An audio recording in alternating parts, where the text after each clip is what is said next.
جیسے کہ رضائمان، یہ وہ لوگ ہیں، یہ عورتیں ہیں جن سے نکاح ہمیشہ حرام رہا۔ قرآن پاک نے کہا حرمت علیکم امہاتکم وبناتکم واخواتکم وعماتکم، لیکن یہی یزید ہے جس نے اپنے ہی سگوں کے ساتھ نکاح کو حلال قرار دیا، اپنے ہی سگوں کے ساتھ نکاح کو حلال قرار دیا۔ اب آپ سوچیں یہ کتنا بدذات تھا، کتنا بڑا فاسق تھا، جو احکام الہی میں گویا کہ ترمیم کر رہا ہے۔ لہذا اب اس کو یہ تو کہا جائے گا فاسق ہے، فاجر ہے، اور اس کی انہی حرکتوں کی وجہ سے امت مسلمہ میں ایک عجیب سی ہیجانی کیفیت پائی جاتی تھی، لوگ اسے پسند نہیں کیا کرتے تھے۔ لہذا جیسے ہی وہ تخت پر بیٹھا، اس زمانے میں بادشاہ کو بادشاہ مانا کیسے جاتا تھا، خلیفہ کو خلیفہ مانا کیسے جاتا تھا، اس کے خاطر بیعت لی جاتی تھی۔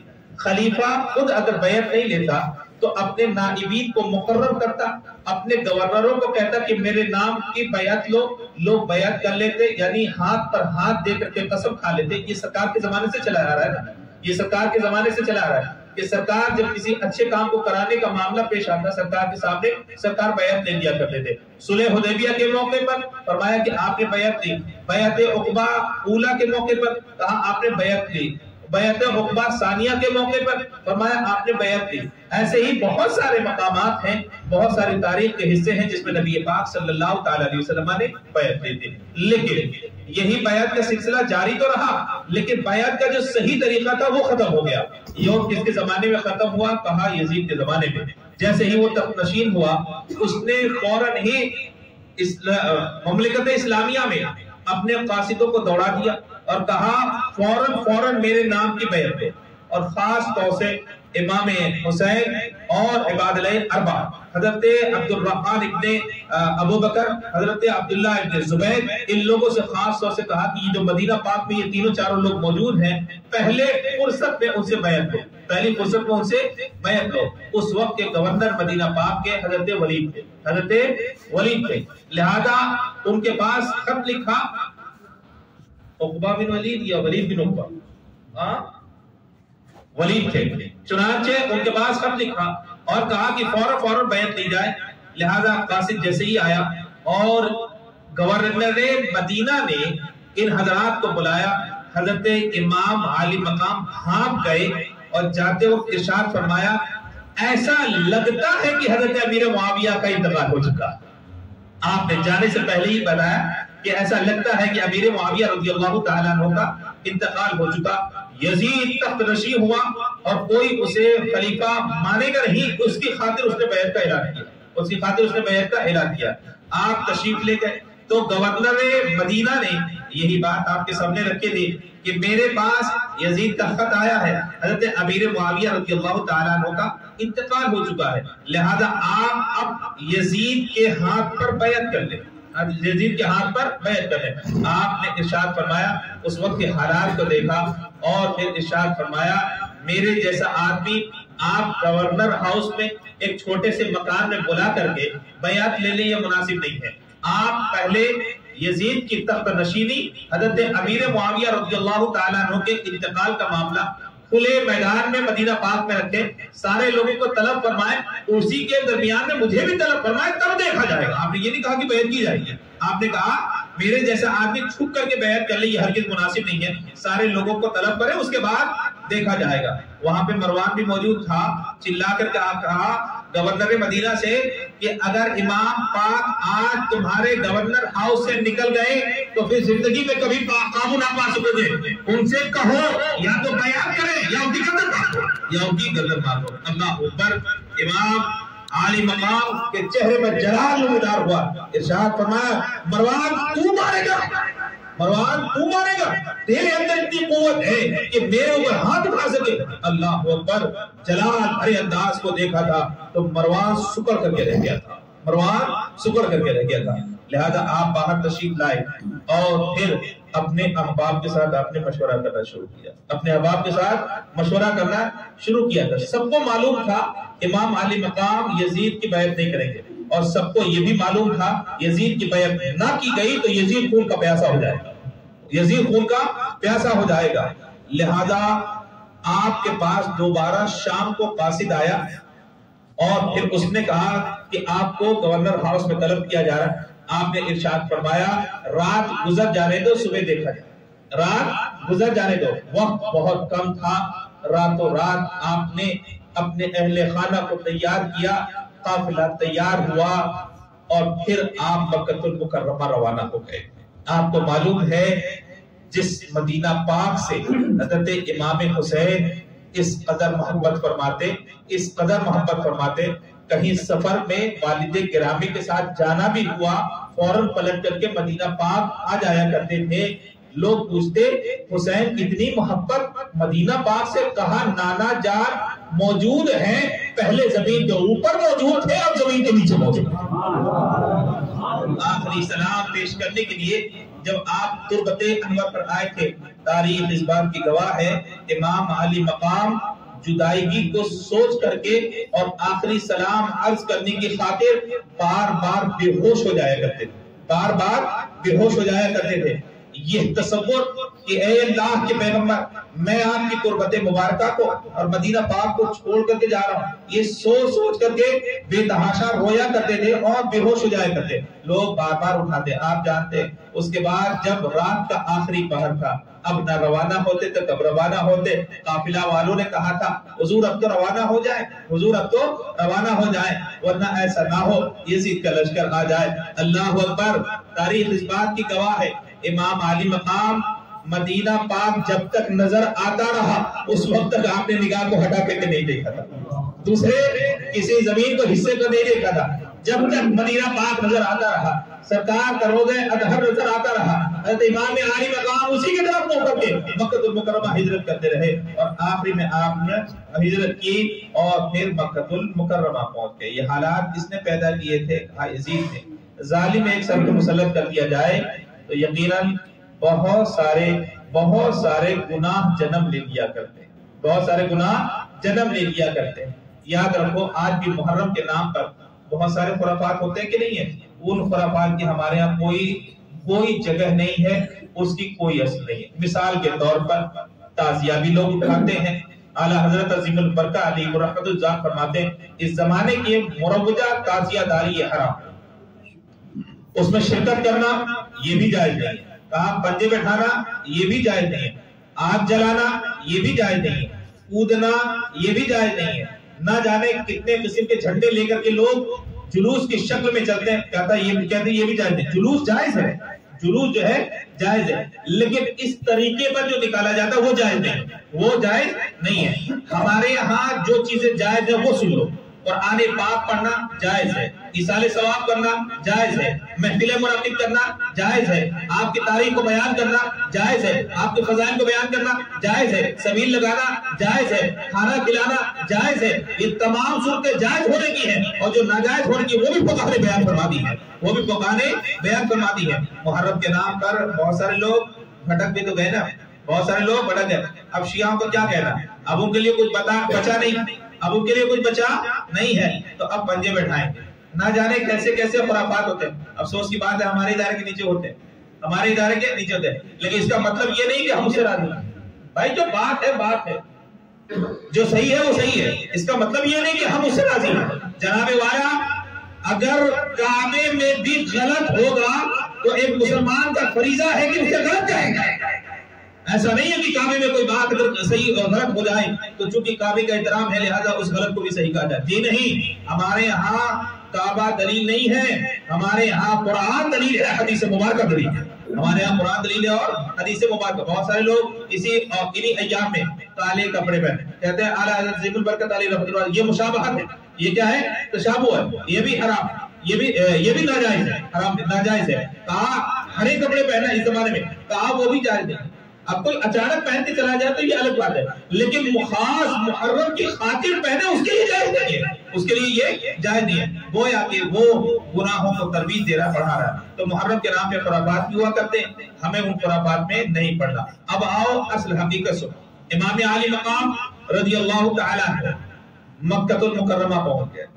کوفہ آپ کو معلوم تھا حضرت مولائے کائنات کے زمانے سے ہی دارالخلافت تھا.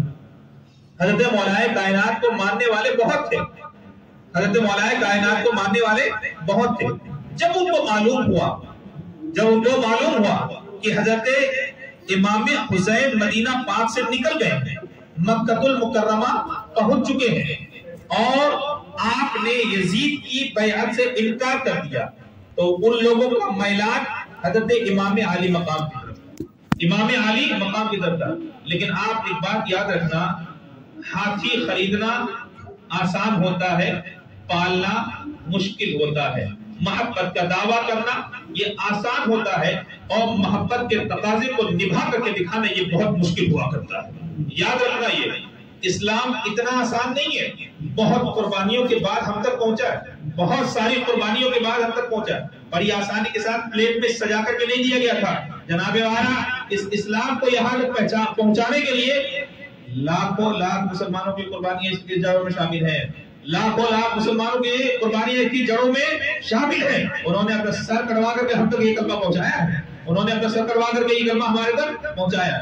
لہذا آپ سنو، امام علی مقام رضی اللہ تعالیٰ مکہ المکرمہ پہنچ گئے، ان لوگوں کو معلوم ہوا، کوفہ والوں کو، انہوں نے خط لکھنا شروع کیا، آپ ہمارے پاس آ جائیں، ہم آپ کا ساتھ دیں گے، یزید کے خلاف فوج بنائی جائے گی اور پوری جنگ ہوگی۔ اللہ اکبر۔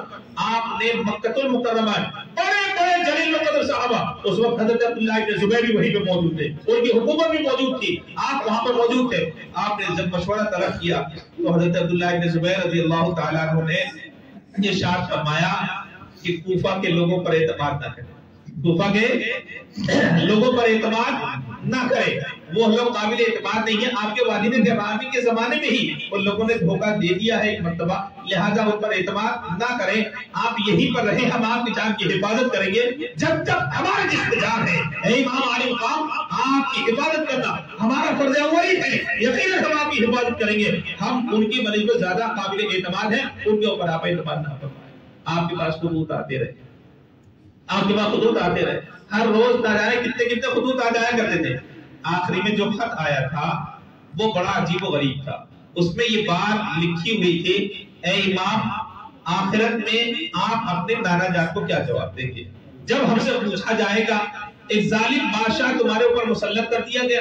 ہم جواب دیں گے ہاں مسلط کر دیا گیا، لیکن ہم نے چاہا تھا اے اللہ کے پیغمبر آپ کے نواسے آ کر کے ہماری ہدایت کریں، ہم ان کے جھنڈے تلے جمع ہو جائیں گے اور اس ظالم کے خلاف جہاد کریں گے۔ اب آپ اگر ہماری بات مانتے ہیں اچھی بات، نہ مانیں تو آپ بتائیں کہ قیامت میں آپ اپنے نانا جان کو کیا جواب دیں گے؟ اللہ اکبر۔ یہ بات آنی تھی، امام کے آنکھوں میں آنسو آ گئے، امام کے آنکھوں میں آنسو آ گئے، اور پھر جب کوئی چارہ کار نہ رہا تو آپ پھر جانے کی تیاری کرنے لگے۔ حضرت عبداللہ ابن زبیر، حضرت محمد بن حنفیہ، یہ جلیل القدر لوگ ہیں، اس زمانے کے بااثر لوگوں میں سے، انہوں نے بڑی سختی سے منع فرمایا، اور جب دیکھا امام کا ارادہ اٹل ہو چکا اور انہوں نے جانے کا قصد مسلم کر لیا، تو آخری میں انہوں نے مشورہ دیا تھا امام آپ نہ جائیں، پہلے اپنے کسی نائب کو وہاں پر بھیج کر کے حالات کو معلوم کر لیں، پہلے اپنے نائب کو بھیج کر کے وہاں پر حالات معلوم کرا لیں، اگر حالات آپ کی موافقت میں ہیں وہ لکھ کر کے دیکھ کر کے لکھ کر کے آپ کو بھیجیں، تب آپ وہاں پر جائیں، ورنہ ہرگز کوفیوں پہ بھروسہ نہ کریں۔ اس رائے کو امام علی مقام نے پسند فرمایا اور قبول فرمایا، اور اپنے چچازاد بھائی حضرت مسلم بن عقیل کو تیار کیا، آپ کوفہ جائیں، وہاں کے حالات کو دیکھیں، وہاں کے لوگوں کو دیکھیں، وہاں کے لوگوں کا رجحان دیکھیں، وہاں کے لوگوں کے خیالات دیکھیں، اور اس کے بعد مجھے لکھ کر کے بھیجیں۔ آپ جانتے ہیں حضرت مسلم بن عقیل یہ گئے تھے اور اپنے ساتھ اپنے دو ننھوں کو بھی لے کے گئے تھے، دو ننھوں کو بھی، ہاں حضرت محمد اور حضرت ابراہیم، حضرت محمد ہیں اور حضرت ابراہیم ہیں، ان دونوں، یہ چھوٹے چھوٹے دو بچے، باپ اپنے بچوں سے محبت کرتا ہی ہے، خاص طور سے چھوٹے بچوں کے ساتھ، لہذا ان کو بھی لے کر کے چلے گئے، ان کو بھی لے کر کے چلے گئے۔ اللہ اکبر۔ شروع میں گئے بڑی آوبھگت، یہاں تک کہ ایک ہی دن میں، جیسے کوفہ پہنچے تھے، ایک ہی دن میں 8,000 لوگوں نے آپ کے ہاتھ پہ بیعت کر لی، اور ابھی ایک ہفتہ بھی نہ گزرا تھا کہ لگ بھگ 60,000 لوگ آپ کے ہاتھ پر بیعت کر چکے تھے۔ 60,000 لوگ آپ کے ہاتھ پر بیعت کر چکے تھے. اب یہ تو وہ معاملہ تھا نا کہ مطلب اپنی آنکھوں سے دیکھ رہے ہزاروں ہزار کے لوگ جو ہیں وہ حضرت امام عالی مقام کے دیدار کے لیے ترس رہے. لہذا اب انہوں نے کیا کیا, انہوں نے خط لکھ دیا, امام حالات سازگار ہے, جلدی تشریف لے آئے. اللہ اکبر. آپ نے خط لکھ دیا, امام حالات سازگار ہے, آپ تشریف لے آئے. اللہ اکبر. یہ خط لکھ کر کے بھیجا اور ادھر یزید کو کسی نے شکایت کر دی کہ آپ کا کوفے کا گورنر اتنا کمزور ہے کہ امام مسلم یہ آئے ہوئے اور وہ امام عالی مقام کے نام پر بیعت لے رہے, آپ کی مخالفت پر بیعت لے رہے اور آپ کا گورنر روک نہیں پا رہا. جب یزید کو یہ خط پہنچا, جاہو جلال میں آ گیا اور اس نے کہا ابھی اس گورنر کو معذور کیا جائے اور بصرہ کا جو ابن زیاد بہت بڑا ظالم جابر گورنر تھا اس کو کوفہ کا بھی گورنر بنا دیا, اس کو کوفہ کا بھی گورنر بنا دیا. اللہ اکبر. تاریخ اس بات کی گواہ ہے کہ جب ابن زیاد کوفہ آیا اس نے ظلم و ستم کا, جیسے آج حکومتیں ڈراتی ہیں, آج حکومتیں ڈراتی ہیں, اس نے بھی بہت سارے اس طرح کے کارنامے انجام دی. کہا کارنامے نہیں, بہت بڑی بڑی برائیاں اس نے انجام دی. بازار و ویران کروا دیا.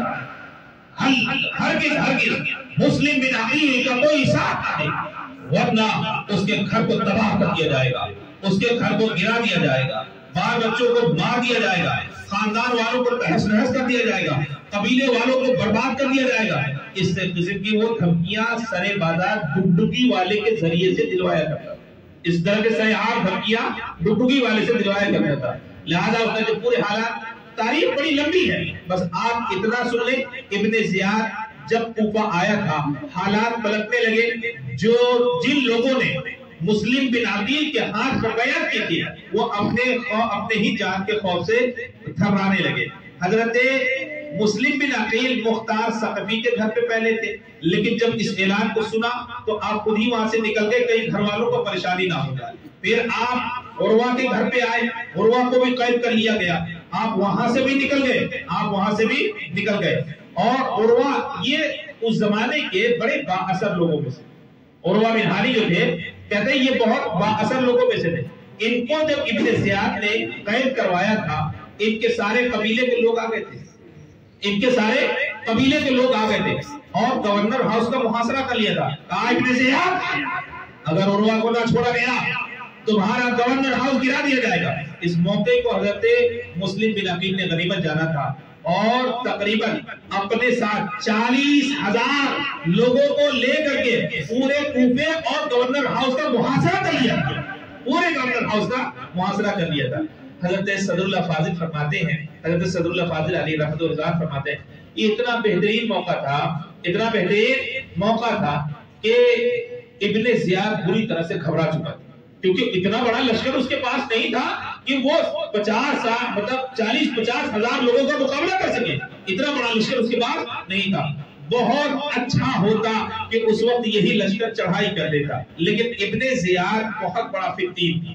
اس نے کیا کیا, قاضی شریح کو کہا جو کوفہ کے قاضی تھے, آپ جائیے عروہ بن ہانی سے ملیے اور ان کو دیکھنے کے بعد قلعے پہ چڑھ جائیے اور ان کے لوگوں میں اعلان کر دیجئے کہ عروہ بن ہانی جو ہے, عروہ بن ہانی وہ زندہ ہے اور کسی مصلحت کے تحت ان کو قید کیا گیا ہے, روپوش کیا گیا ہے.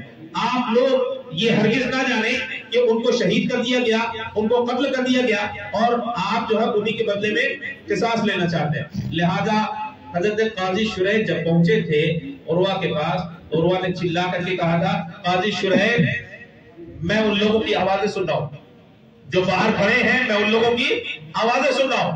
آپ جا کر کے اعلان کر دیں اگر 10-20 لوگ بھی اگر گورنر ہاؤس کے اندر آ جائیں گے تو اس پورے علاقے کو پتہ کر لیں گے, اس پورے علاقے کو پتہ کر لیں گے. اللہ اکبر. لیکن اتفاق کی بات یہ کہ ابن زیاد کا جاسوس جو تھا وہ حضرت قاضی شریح کے ساتھ لگا ہوا تھا, کچھ بولنے نہیں دے رہا تھا, قاضی شریح جب قلعے کے اوپر چڑھے تو جاسوس نے پیچھے سے کہا تھا کہ قاضی شریح زبان سنبھال کر کے ہر چیز عروہ کا پیغام جو ہے ان کے قبیلے تک نہیں پہنچنا چاہیے, ورنہ آپ کے پیچھے ہی ننگی تلوار لے کر کے بیٹھا, آپ کے پیچھے ہی میں لمبی تلوار لے کر کے کھڑا ہوں۔ تو حضرت قاضی شرح نے اس وقت ایک ہی بات کہی تھی، اے لوگوں میں عروہ سے مل کر کے آ رہا ہوں، وہ سلامت ہے، وہ زندہ ہے، کسی مصلحت کے تحت حکومت نے ان کو روپوش کر دیا، ان کے لوگ چلے گئے، ان کے لوگ چلے گئے، دھیرے دھیرے جاتے رہے، دھیرے دھیرے لوگ نکلتے رہے۔ اسی موقع پر حضرت مسلم بن عقیل بھی وہاں پہ تھے نا، 40,000 کا لشکر تھا نا۔ اللہ اکبر۔ آپ جانتے ہیں عصر کا وقت آتے آتے آپ کے پیچھے صرف 500 لوگ تھے۔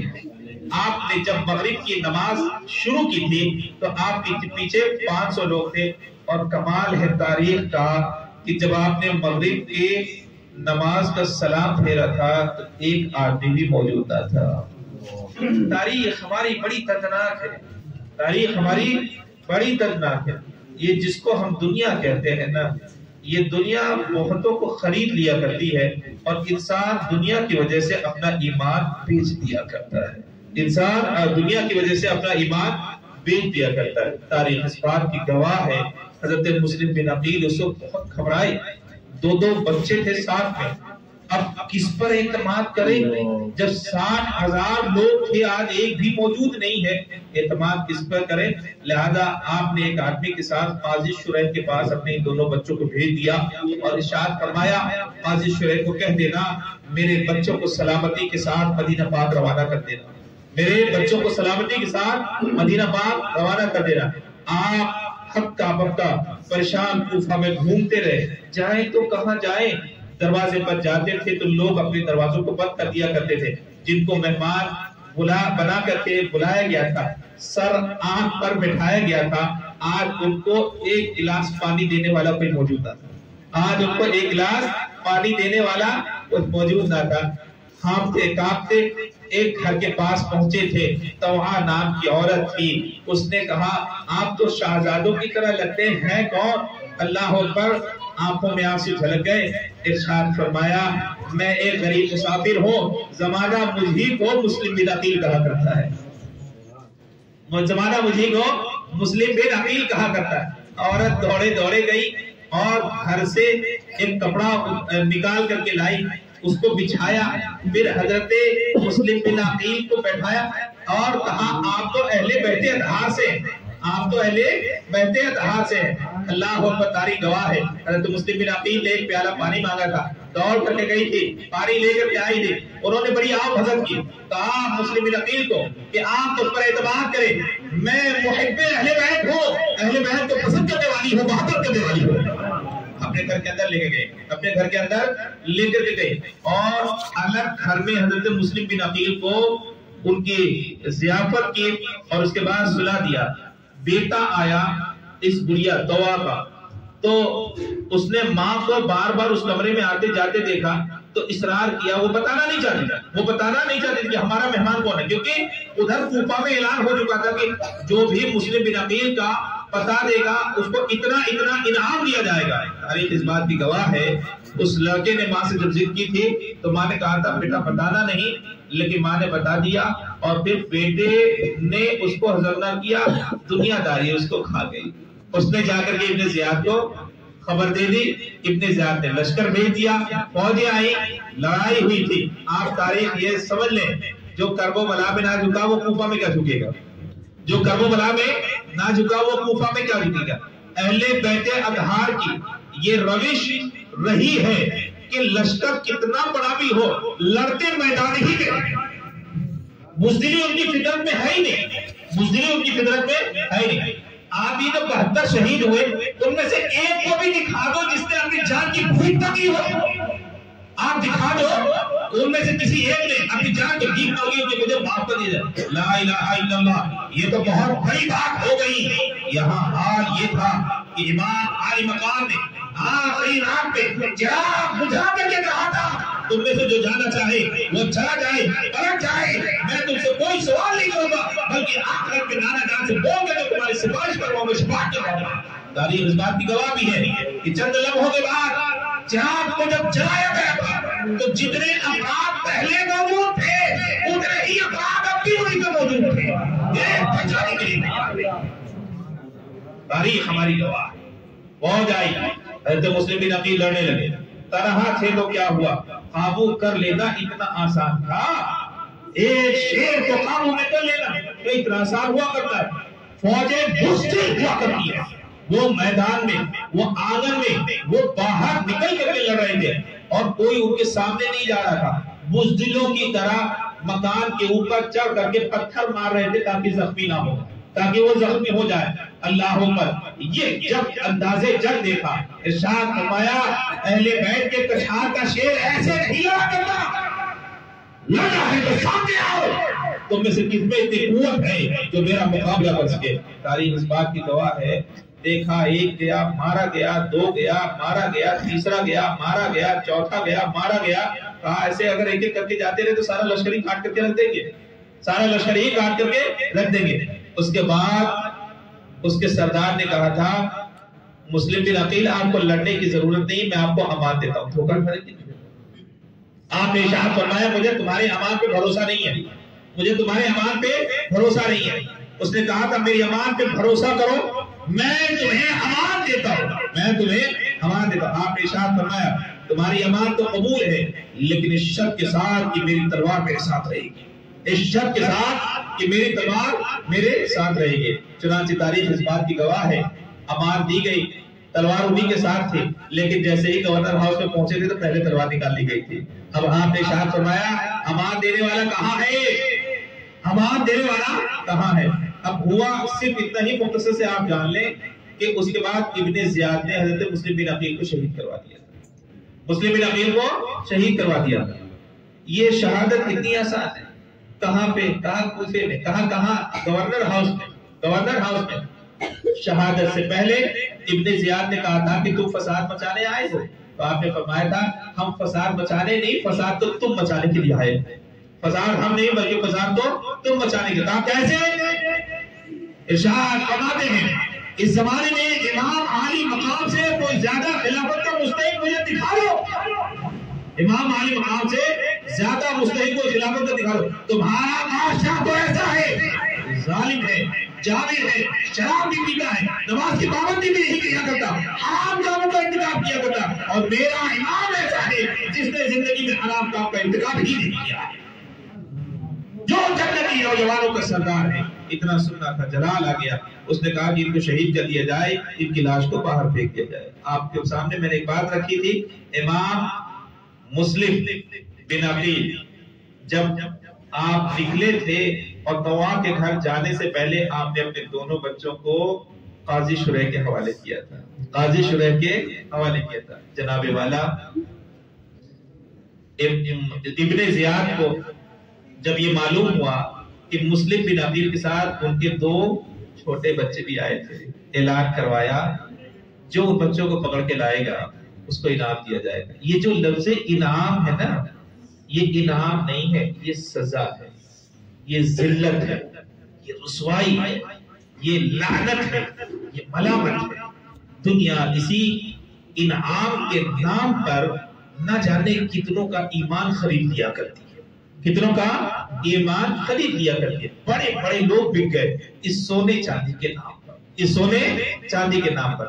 میرے سرکار نے کبھی بھی سونے اور چاندی کو پسند نہیں فرمایا، کبھی نہیں پسند فرمایا، بلکہ یہاں تک روایت میں موجود ہے سرکار نماز پڑھانے کے لیے آئے، خیال آیا مصلی سے اٹھ کر کے چلے گئے، پھر آپ واپس تشریف لائے، نماز پڑھائی۔ صحابہ نے عرض کیا اللہ کے پیغمبر ایسی کیا جلدی ہو گئی؟ فرمایا میرے گھر میں چاندی کا ایک ٹکڑا موجود تھا، میں نے یہ چاہا کہ ایک نماز کا وقت گزرنے سے پہلے اس کو صدقہ کر دوں، رکھا ہی نہیں کرتے تھے۔ میرے سرکار نے دنیا کو پسند نہیں فرمایا، دنیا سونے چاندی کو پسند نہیں فرمایا، اور یہ جو کچھ ہو رہا تھا یہ اسی دنیا سونے چاندی کی وجہ سے ہو رہا تھا۔ مسلم بن عقیل کے بچوں کے بارے میں جب معلوم ہوا ابن زیاد نے اعلان کرا دیا، اور ادھر قاضی شریح نے اپنے بیٹوں کو کہا کہ فوراً جاؤ، کوفہ سے ایک قافلہ روانہ ہونے والا ہے، ان بچوں کو ان کے حوالے کر دو۔ یہ جب پہنچے تھے تو قافلہ روانہ ہو چکا تھا، اور تاریخ ہماری بتاتی ہے کہ قافلے کی تھوڑی تھوڑی جھلک دکھائی دے رہی تھی۔ قاضی شریح کے بیٹے نے، دو چھوٹے ننھے منھے بچے، بالکل چھوٹے بچے، ان کو قافلے کی دھول دکھا کر کے کہا تھا وہی قافلہ جا رہا ہے، دوڑ کر کے تم چلے جاؤ۔ ارے یار بچے تھے، رات کے اندھیرے میں راستہ معلوم نہیں، کوئی گارجین نہیں، کوئی انگلی پکڑنے والا نہیں۔ جو بچے کبھی زندگی میں تنہا چلے نہیں وہ وہاں تک کیسے پہنچ پائیں گے؟ تاریخ گواہ ہے کہ وہ بیچارے دوڑتے کیا پہنچتے، رات کو تھوڑی دیر دوڑے، بچے تھک گئے، بیٹھ گئے، صبح اٹھا تو دیکھا جہاں سے شروع کیا تھا سفر وہیں پہ موجود ہے۔ آپس میں گلے میں ہاتھ ڈال کر کے رونے لگے، سسکنے لگے۔ ابن زیاد کے پاس دوبارہ قید کر کے پہنچا دیا گیا، اس نے پھر قید خانے میں ڈال دیا۔ قید خانے کا جو داروغہ تھا مشکور نام کا آدمی تھا، لیکن کچھ بھی ہو ان کی حکومت میں کام کرتا تھا، لیکن محب اہل بیت تھا۔ طے کیا اپنی جان دے دوں گا، بچوں کی جان بچا کر کے رہوں گا، بچوں کی جان بچا کر کے رہوں گا۔ قید خانے سے نکالا دوبارہ بچوں کو، اپنی انگوٹھی نکالی، بچوں کو دیا، کہا قادسیہ کا راستہ سیدھا تھا، اس نے کہا سیدھے جانا، کہیں مڑنا نہیں، اور جب قادسیہ پہنچ جانا وہاں ہمارے بھائی ہیں کوتوال، ان کو انگوٹھی دکھانا، سارا احوال بتانا، وہ تمہیں مدینہ پاک پہنچا دیں گے۔ کیا مشکور داروغہ کو یہ نہیں معلوم تھا؟ ابن زیاد کو جب معلوم ہوگا تو وہ کیا مجھے زندہ چھوڑے گا؟ وہ مجھے زندہ چھوڑے گا؟ لیکن قربان جاؤ، دھوکہ دینے والے زمانے میں لوگ رہا کرتے ہیں تو وفاداری دکھانے والے بھی اسی زمانے میں رہا کرتے ہیں، ہر زمانے میں رہا کرتے ہیں۔ چنانچہ مشکور نامی اس آدمی نے ان بچوں کو نکال دیا۔ لیکن جانتے ہو آپ، اللہ اکبر، پھر یہ بچے رات بھر چلتے رہے۔ صبح اٹھا، صبح کا جب سورج نکلا تو دیکھا جہاں سے انہوں نے سفر شروع کیا تھا ابھی وہیں پہ موجود ہے۔ دیکھ کر کے رونے لگے، دیکھ کر کے رونے لگے۔ یعنی مشیت نے طے کر دیا تھا کہ تم نکلنا بھی چاہو تو یہاں سے نکل نہیں سکتے۔ ایک کھوکھلا سا پیڑ تھا، اس میں دونوں جا کے دبک گئے کہ کہیں پھر ابن زیاد کے سپاہی نہ لے کر کے چلے جائے۔ ایک لونڈی آئی پانی بھرنے کے لیے، دو بچوں کو روتا ہوا دیکھا تھا تو چہرے سے شاہزادگی ٹپک رہی تھی، سینے سے لگایا، کہا شاہزادو روتے کیوں؟ اللہ بچوں نے روتے ہوئے جواب دیا تھا کہ ہم یتیم ہیں، اب تو باپ کا سر پہ سایہ بھی موجود نہیں ہے، ہم مسافر ہیں۔ لہذا اس نے سینے سے لگایا، کہا تم گھبراؤ مت، میری جو مالکہ ہے وہ اہل بیت اطہار سے بہت محبت کرنے والی ہے، میں تمہاری حفاظت کی ضمانت لیتی ہوں، میں لے کر کے چلتی ہوں۔ وہ اپنی مالکہ کے پاس پہنچی، پھر شاہزادوں کو جب اس مالکہ نے دیکھا تھا اپنے سینے سے لگایا تھا، کہا شاہزادوں اب کسی چیز کا غم نہ کرو، شاہزادوں کسی چیز کا غم نہ کرو۔ لہذا ان کو نہلایا، ان کو اچھے کپڑے پہنائے، ان کو اچھا کھلایا، ان کے بالوں میں تیل لگایا اور ان کو خوبصورت بنایا۔ ظاہر سی بات ہے شاہزادوں کی لٹیں اگر تیار کر دی جائے تو کیسے خوبصورت لگتے ہوں گے بھائی، کیسے خوبصورت لگتے ہوں گے۔ اللہ اکبر، لے جا کر کے کھلا پلا کر کے ان کو اپنے گھر میں سلا دیا، ایک روم تھا وہاں پہ سلا دیا۔ اس کا ظالم شوہر تھا حارث، اس کا ظالم شوہر تھا حارث، وہ آیا، بیوی نے کہا کہاں تھے؟ وہ دنیا بھر کی گالی گلوچ دینے لگا۔ ابن زیاد نے اعلان کیا مسلم کے 2 بچے ہیں، مسلم بن عقیل کے 2 بچے ہیں، میں انہی کو ڈھونڈ رہا تھا، ڈھونڈتے ڈھونڈتے میرا گھوڑا بھی مر گیا، پیدل دوڑنا پڑا، دیکھنا پڑا، نظر نہیں آتے۔ ان بیوی سے ہم تھے کیونکہ وہ بچے تو اسی کے کمرے میں تھے، اسی کے کمرے میں تھے نا، اسی کے گھر میں تھے نا۔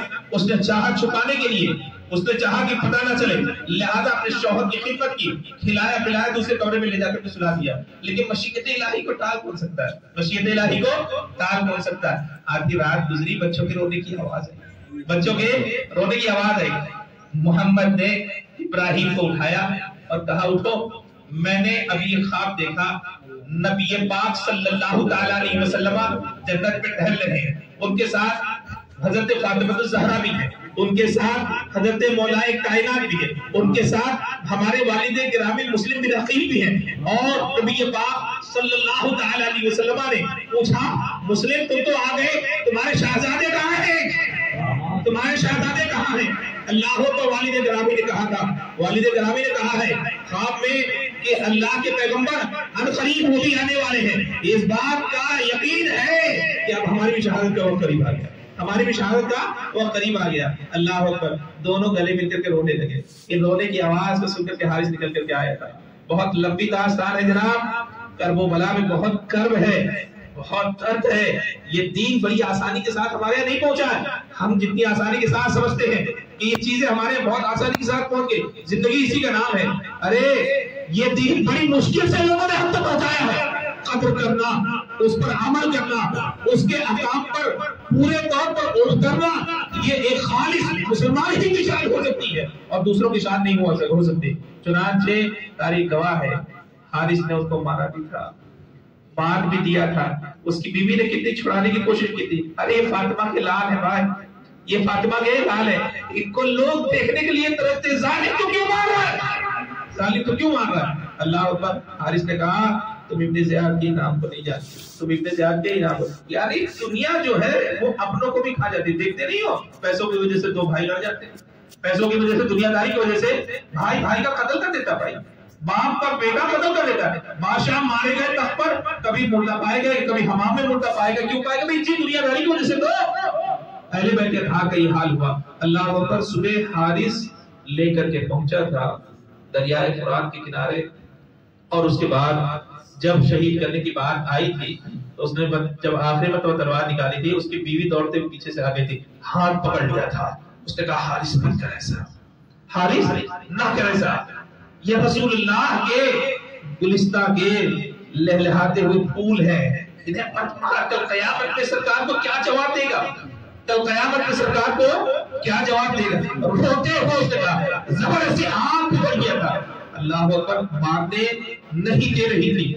اب جب حارث نے دیکھا یہ تو ایسے کچھ بھی نہیں کرنے دے گی, تو اس نے تلوار کے دستے سے اس کے سر پہ مارا تھا. بیچاری کو بے ہوش ہو کر کے گر گئی تھی, بیچاری وہ بے ہوش ہو کر کے گر گئی تھی. ہماری تاریخ بڑی دردناک ہے, بڑی دردناک ہے. کوئی بول نہیں پائے گا, اور بول دے تو کوئی سن بھی نہیں پائے گا, بول دے تو کوئی سن بھی نہیں پائے گا. تاریخ بتاتی ہے دونوں بچوں کو قتل کر دیا. تو قتل کرنے سے پہلے کیا بچے ڈر گئے تھے؟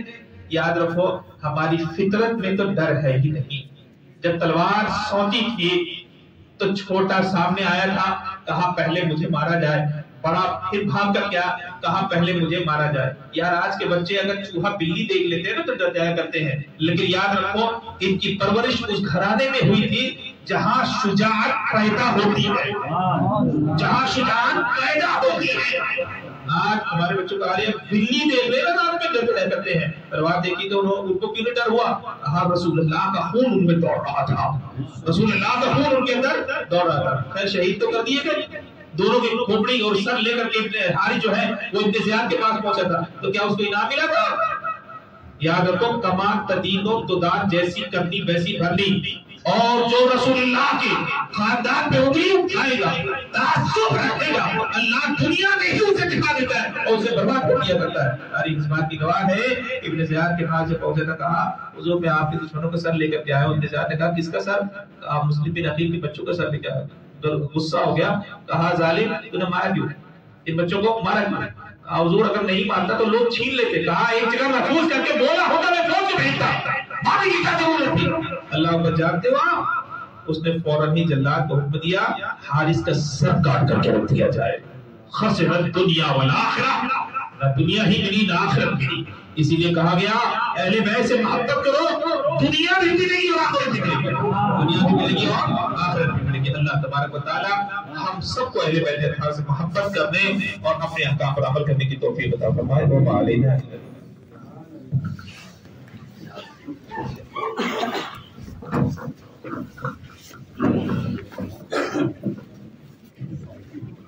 یا نبی سلام علیکہ یا رسول اللہ, یا نبی سلام علیکہ صلوات اللہ علیکہ حبیبی یا رسول اللہ.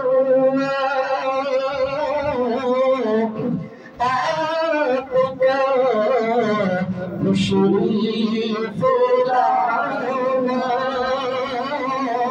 وقت بھی کتنا سوانا, جگمگا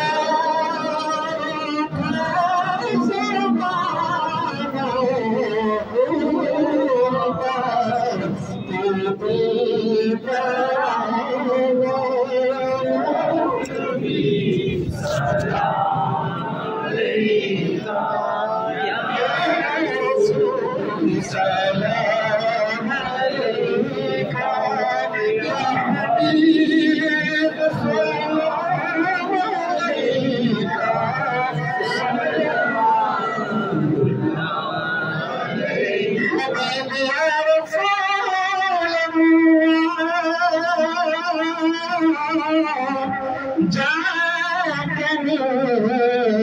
کے وقت آنا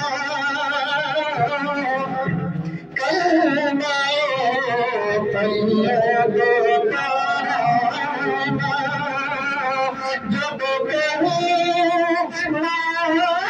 ٹھکانا اپنے دامن میں چھپانا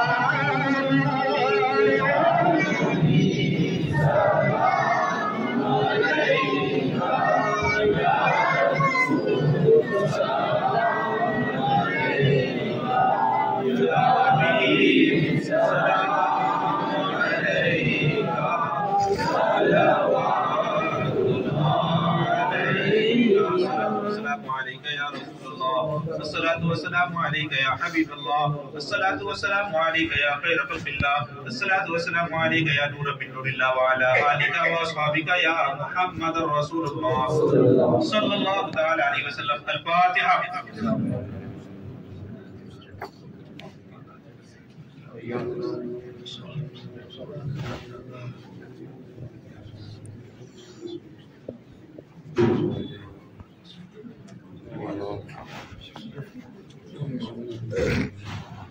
الحمد لله رب العالمين والعاقبة للمتقين. اللهم صل على سيدنا مولانا محمد وعلى آل سيدنا مولانا محمد وبارك وسلم.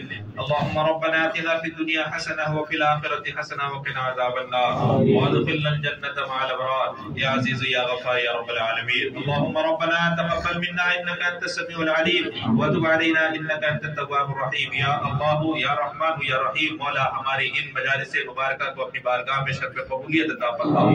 مولا کریم شروع سے لے کر کے اب تک جو بھی تیرے محبوبوں کا ذکر ہوا، مولا کریم سورہ عظیمہ کی تلاوت ہوئی، مولا کریم فاتحہ خوانی ہوئی، مولا ان میں جیسی بھی غلطیاں رہ گئی اپنے فضل سے اسے معاف فرما دے.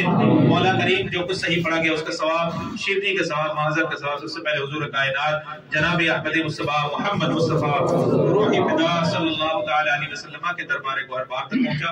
آپ کے سب کے دوپہر تمام انبیاء مرسلین، ازواج مطہرات، صحابہ صحابیات، تابعین تبع تابعین، ائمہ مجتہدین، بزرگان دین عامۃ المسلمین تک پہنچا. خصوصیت کے ساتھ غوث اعظم جیلانی قدس اللہ سرہ العزیز، خواجہ معین الدین چشتی، خواجہ نظام الدین اولیاء، خواجہ بختیار کاکی، خواجہ بندہ نواز کے صدرات، حضور توکل مستعار شاہ، حضور حافظ ملت، حضور مجاہد ملت، حضور صدر الشریعہ، حضور اعلیٰ حضرت، حضور مفتی عالمین، حضور طاہر الشریعہ، حضور مشاہد ملت، حضور امام اعظم ابو حنیفہ رضی اللہ تعالیٰ جملہ مصنفین، جملہ اساتذہ اکرام تک اس سے ثواب عطا فرما. مولا کریم خصوصیت کے ساتھ مولا کریم شہدائے کرب و بلا تک اس کے ثواب عطا فرما. امام علی مقام حضرت امام حسن، حضرت امام حسین، حضرت امام مسلم بن عقیل، مولا کریم جتنے بھی شہداء ہیں مولا سب کی ارواح طیبات کی سے ثواب عطا فرما، سب کے درجات کو بلند فرما. مولا شہدائے کرب و بلا کے صدقے اور طفیل میں ہم سب کی بلاؤں کو دور فرما دے. مولا جن لوگوں نے اس اہتمام میں دام درم قدر سخن تعاون کیا ہے، مولا کریم کے تعاون کو قبول فرما لے.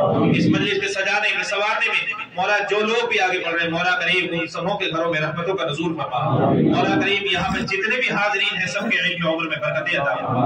مولا کریم سبوں کے گھروں میں رزق حلال میں وسعتیں عطا فرما، خیر و برکت والی زندگی عطا فرما. مولا کریم تجارت میں ترقیاں عطا فرما. مولا کریم ہم سب کو دین دنیا دونوں کی خوشیاں عطا فرما، سعادت عطا فرما، اچھائیاں عطا فرما، بھلائی عطا فرما، سب کا ایمان پر خاتمہ عطا فرما. مولا کریم یہاں پر جتنے بھی حاضرین ہیں ان میں سے جن کے والدین باحیات ہو سب کو عمر خضر عطا فرما، جن کے والدین دنیا سے جا چکے ہوں تو انہیں کروٹ کروٹ جنت عطا فرما. مولا کل بروز قیامت سرکار کے ہاتھوں سے آب کوثر عطا فرما، سرکار کی شفاعت کبریٰ عطا فرما. ہم سب کے ایمان میں مضبوطی، تسلط، استقامت عطا فرما. مولا جب تک زندہ رہیں اچھوں ہی کے نقش قدم پر چلتے رہیں، تیرے مذہب سے وابستہ رہے. مولا کریم ہماری موجودہ اور آنے والی دونوں نسلوں کو اپنی محبت عطا فرما، اپنے محبوبوں کی محبت عطا فرما. مولا کریم اس دعا کو نبی پاک صلی اللہ تعالی علیہ وسلم کے صدقۃ الخیر میں قبول فرما.